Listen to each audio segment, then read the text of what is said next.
Dans le roman La Chute de Camus, je ne sais pas si vous connaissez, nous découvrons la vie d'un homme qui s'appelle Jean-Baptiste Clamence.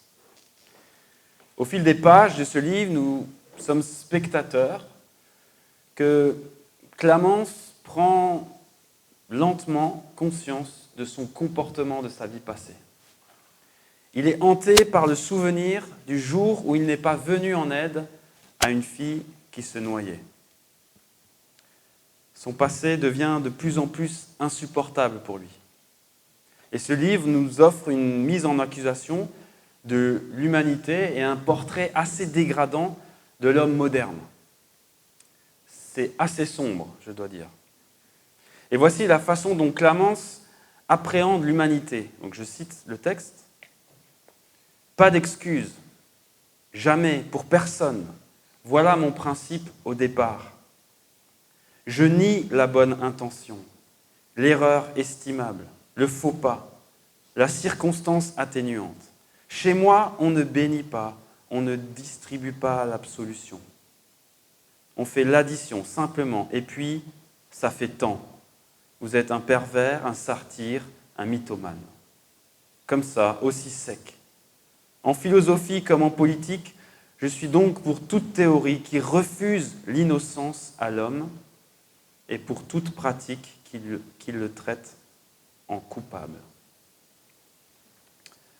Sombre image de Clamence de l'humanité. Et sombre image pour Paul de l'homme, dans ce qu'il nous décrit de l'homme. Et encore une fois, dans ce texte ce soir, Paul n'est pas très encourageant sur la nature humaine. Si je devais résumer ce texte en une phrase, ce soir, je dirais ceci. La parole prouve qu'il n'y a pas de juste. Elle accuse tous les hommes, même le juif. La parole prouve qu'il n'y a pas de juste. Elle accuse tous les hommes, même le juif. J'aimerais ce soir commenter simplement ce texte, pas faire de points, mais juste commenter ce texte et terminer par des points d'application. Le texte d'aujourd'hui vient clore la première partie de cette lettre aux Romains. Nous avons passé plusieurs semaines à écouter Paul faire le constat sur l'humanité. Et ça a été lourd depuis plusieurs semaines. Nous entendons Paul taper sur l'homme, parler de sa culpabilité. Nous avons abordé des textes âpres, mais essentiels pour comprendre l'évangile que Paul va commencer à annoncer et à décrire. Et il semble important, ce soir où nous en sommes, de faire le point sur le développement de Paul. Une grande étape est en train de s'achever dans la vie de Paul. Il a implanté et consolidé plusieurs églises en Asie mineure, en Macédoine, en Grèce, et il veut maintenant se tourner vers l'ouest pour apporter l'évangile. Et il a la vision d'apporter l'évangile jusqu'en Espagne, qui est l'autre bout du bassin méditerranéen. Sa stratégie pour cela, c'est de passer par Rome pour aller jusqu'en Espagne. Et Paul écrit cette lettre pour deux buts. D'abord, il souhaite se présenter aux chrétiens de Rome. Paul n'a pas fondé cette église. Elle a sans doute commencé par le retour à Jérusalem des Juifs qui se sont convertis le jour de la Pentecôte et qui sont rentrés à Rome. Paul prépare sa venue en écrivant cette lettre. Il cherche sans doute à faire de cette église un partenaire pour lui dans son vaste projet pour l'Espagne. Et de cette réalité découle un deuxième objectif. Paul a la volonté de préciser son enseignement par rapport à l'Évangile. Compte tenu aussi de l'opposition interne et externe que rencontrent les églises dans le monde. Paul cherche à définir et à défendre cet évangile. Paul choisit de souligner la puissance de l'évangile à travers le prisme de la colère de Dieu envers la culpabilité de tous les hommes, juifs et non-juifs. Dans un premier temps, il se penche d'abord sur le sort du non-juif et démontre que même s'ils n'ont pas eu la révélation de Dieu par la parole, Dieu s'est révélé à eux autrement, par la création. Dieu révèle ses perfections et sa puissance éternelle au travers de la création. Cette réalité condamne tous les peuples païens.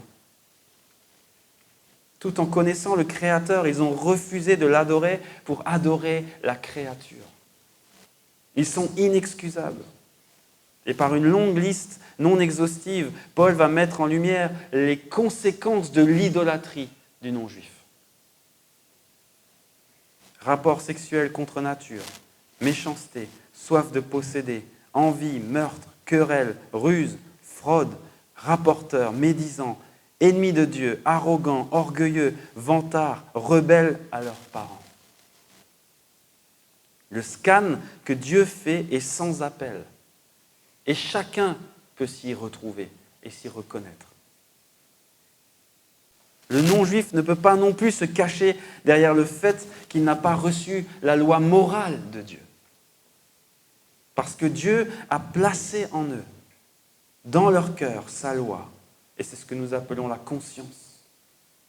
La révélation de Dieu au travers de la création est notre conscience ou notre capacité à savoir ce qui est bien ou mal, accuse le non-juif.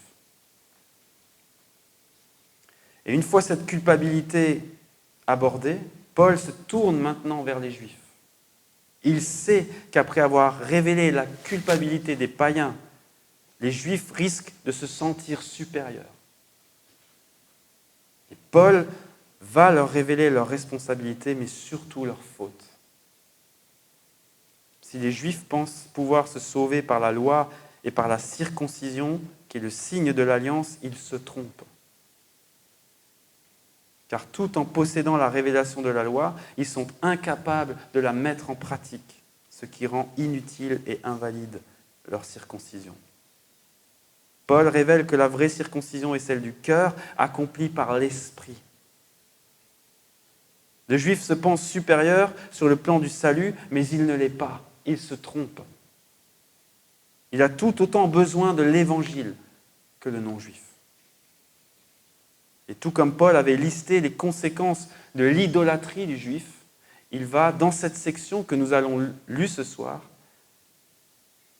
il va lister les conséquences de l'hypocrisie religieuse et de l'infidélité du juif. Je lis le début du texte avec vous. Que dire donc ? Sommes-nous supérieurs aux autres ? Pas du tout.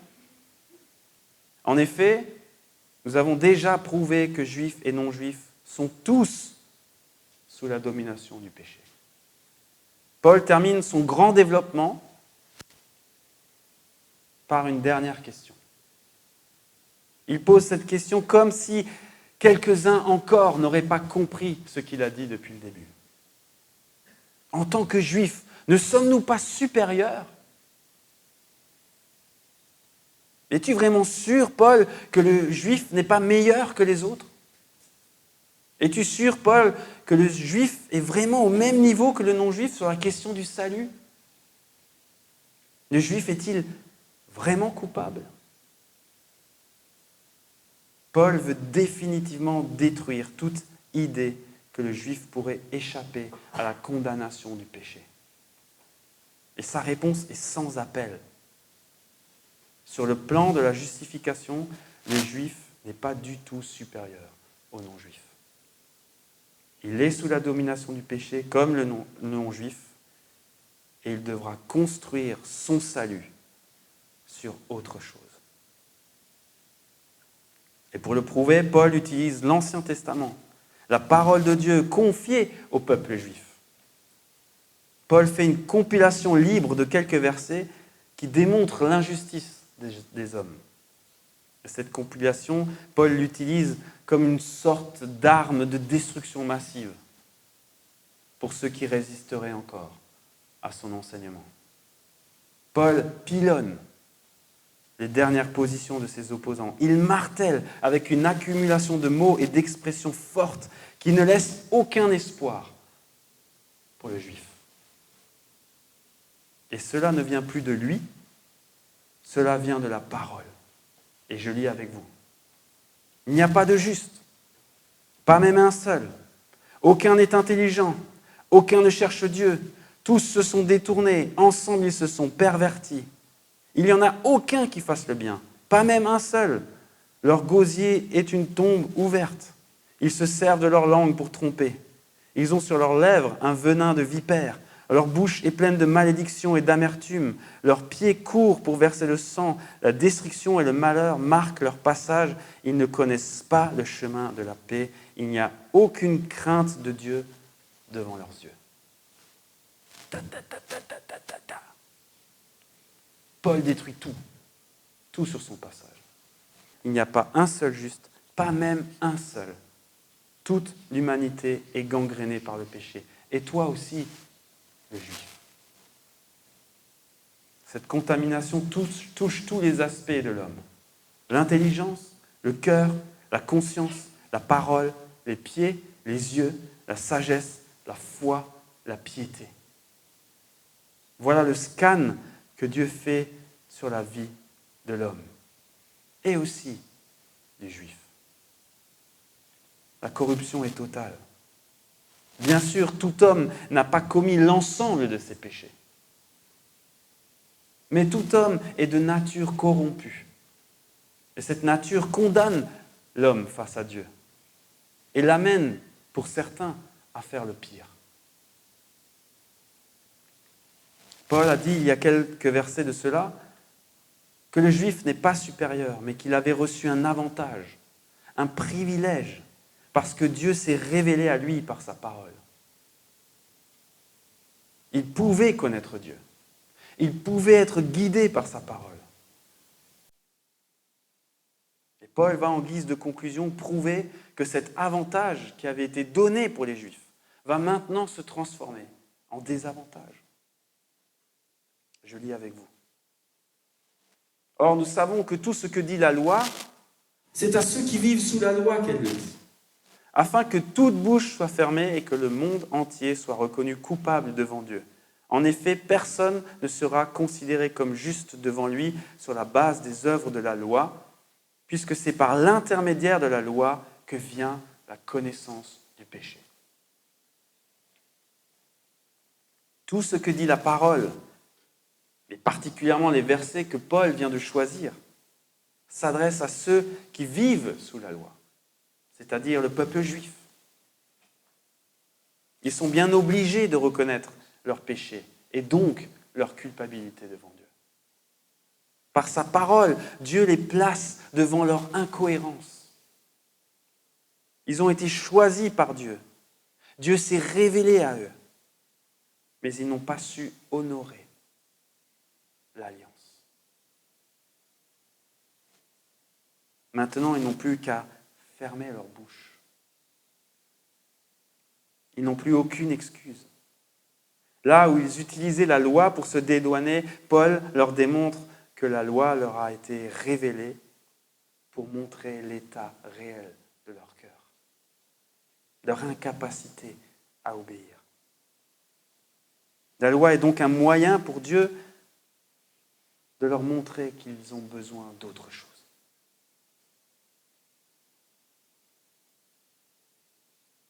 Le vocabulaire choisi ici par Paul nous projette au tribunal de Dieu. Paul annonce que l'humanité tout entière sera en échec devant Dieu, devant sa sainteté. Ceux qui pensaient s'en sortir avec les œuvres de la loi apprennent maintenant que la loi les accuse.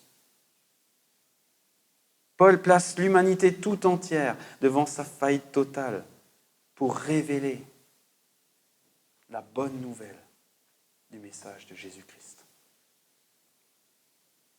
Nous avons besoin d'entendre cette mauvaise nouvelle, celle de notre culpabilité à cause de notre péché. Cette réalité n'est pas une fatalité. Et c'est pour ça que Paul prend du temps pour tout déconstruire, parce qu'il veut reconstruire. Il existe un salut pour l'homme. Et pour le chercher, l'homme a besoin d'entendre qu'un jour, il sera face à face avec le Dieu créateur. Il a besoin de comprendre que le salut ne viendra pas de ce qu'il fera, Nos œuvres ne changeront rien à la juste colère de Dieu. Face à certains hommes, nous pouvons avoir l'impression d'être des gens bien, mais face à Dieu, nous serons tous pécheurs. Notre salut vient d'ailleurs. Notre salut vient de l'Évangile. Et Paul l'a déjà annoncé dès son introduction. L'Évangile, et je me répète, c'est la puissance de Dieu pour le salut de tout homme qui croit, le juif d'abord, mais aussi le non-juif. Et c'est donc sur la démonstration de notre échec que Paul va pouvoir construire et expliquer notre salut. Et ça, c'est pour les prochaines semaines. Et j'espère que vous êtes heureux d'avoir traversé ces textes, même s'ils sont durs, pour peut-être déconstruire notre façon dont nous voyons Dieu et dont nous nous voyons nous-mêmes, et maintenant de pouvoir passer à la bonne nouvelle. Alors si Paul décrit la bonne nouvelle dans le texte que nous allons voir la semaine prochaine, j'aimerais en parler ce soir quand même. L'Évangile. L'Évangile est une bonne nouvelle qui règle la mauvaise nouvelle. Oui, nous sommes pécheurs. Oui, nous sommes condamnables devant Dieu. Mais nous avons la capacité, la possibilité de mettre notre foi en ce que Jésus-Christ a accompli à la croix. Jésus-Christ est l'incarnation de Dieu sur terre. Il s'est fait chair pour nous rejoindre, pour nous révéler le Père, afin de nous dire de quelle façon le Père voulait nous sauver et afin de l'accomplir. Jésus n'a pas cherché à se sauver lui-même. Il l'aurait pu. Il s'est laissé mourir sur cette croix pour vous et moi. C'est ça la bonne nouvelle. Et c'est que ça qui règle la mauvaise nouvelle. Si ce soir, tu n'as pas encore accepté cette bonne nouvelle, Jésus t'invite.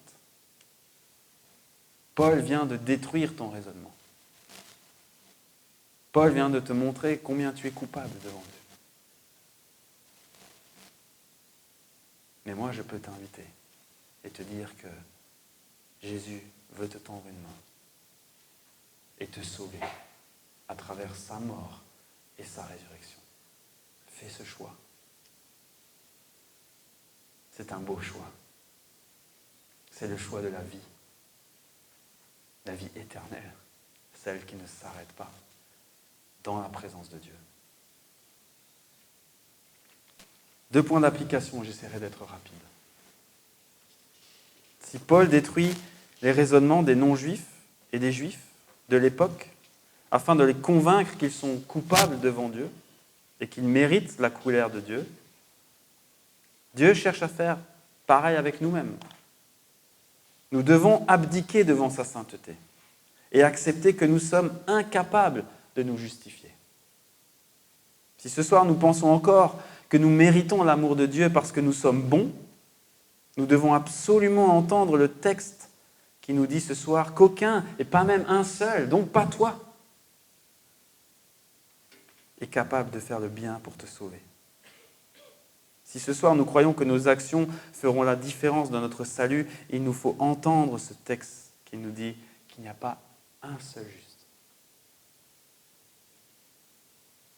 De plus, nous devons abandonner l'enseignement du légalisme qui nous pousse à croire que nous pouvons gagner l'approbation de Dieu. C'est un mensonge qui est profondément inscrit au fond de nous. Nous aimerions en fait pouvoir plaire à Dieu. Mais ce n'est pas le message de la Bible. Si nous ne sortons pas de ce mécanisme, nous n'allons pas pouvoir saisir la réelle valeur de la mort de Christ à la croix. Rien ne pourra me sauver, me justifier en dehors de l'œuvre de Jésus. Ne pas accepter cette réalité va nous empêcher de vivre la liberté en Christ. si nous pensons que nos actions vont avoir un impact sur l'amour que Dieu nous porte, l'Évangile ne nous émerveillera pas comme il devrait nous émerveiller. Il ne sera pas le moteur de nos vies, le moteur de nos actions. Nous nous focaliserons sur nos propres performances et redeviendrons des petits dieux idolâtres. Pire, nous serons effondrés lorsque nous chuterons une nouvelle fois et que nous porterons le poids de la culpabilité parce que nous avons failli et que Dieu maintenant nous aime moins parce que nous avons péché. Ce n'est pas ça la vie chrétienne. Dieu veut nous libérer de cela.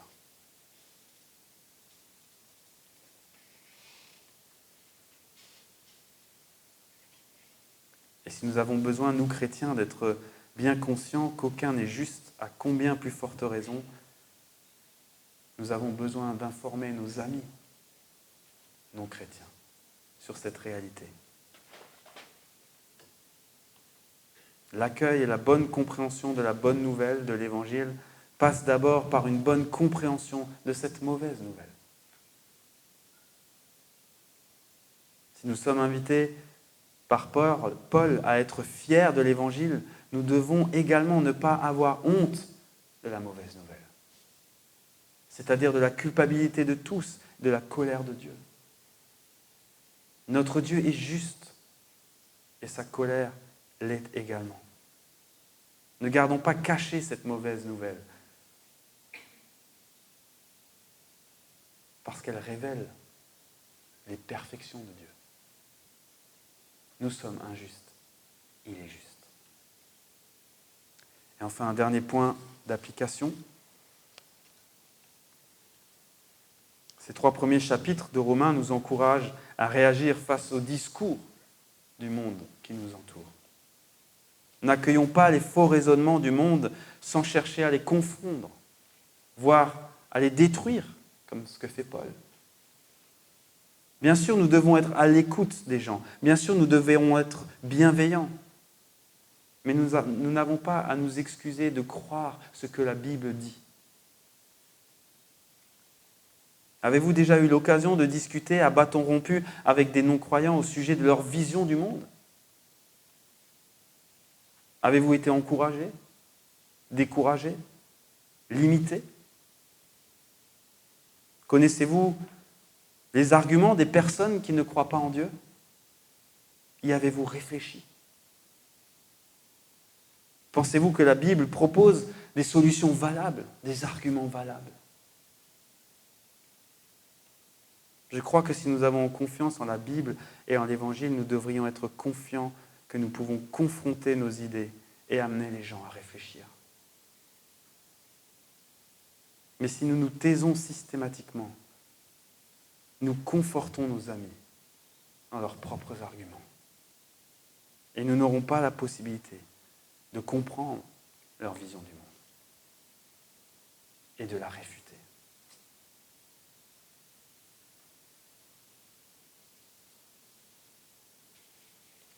Il y a beaucoup d'excuses pour ne pas parler, pour ne pas témoigner. Je crois que la plus importante, c'est celle que nous ne savons juste pas quoi dire aux gens. Nous avons peut-être peur de ne pas avoir les arguments suffisants. Nous avons tous ici, où nous sommes nombreux à avoir fait de longues études, nous sommes spécialisés de notre emploi.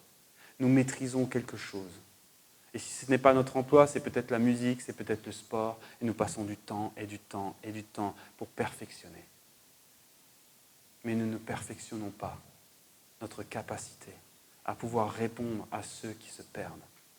À mon sens, c'est une faute. Nous avons passé tant et tant d'années assis sur une chaise à apprendre et à apprendre et à apprendre. Et sur la chose la plus importante, la parole de Dieu, et la façon de répondre à ceux qui se perdent, nous sommes comme des bébés, des petits-enfants, comme dit Paul. C'est une réalité. Et si nous décidions de travailler cela, de prendre du temps, de réfléchir, de construire aussi notre argumentation à partir de la Bible, pour pouvoir parler et dire « Ah là, je pense que tu te trompes et je vais te dire pourquoi. » Oui, ça prend du temps, de l'énergie. Mais je crois que quand Dieu nous appelle à être disciples dans le monde, il nous demande aussi de nous former. J'en profite donc pour vous dire que j'aimerais relancer prochainement le groupe que nous avions lancé de ceux qui ont à cœur le témoignage et que j'aimerais qu'on puisse réfléchir à ces arguments-là, à avoir des billes pour répondre au message. Je vous invite à la prière.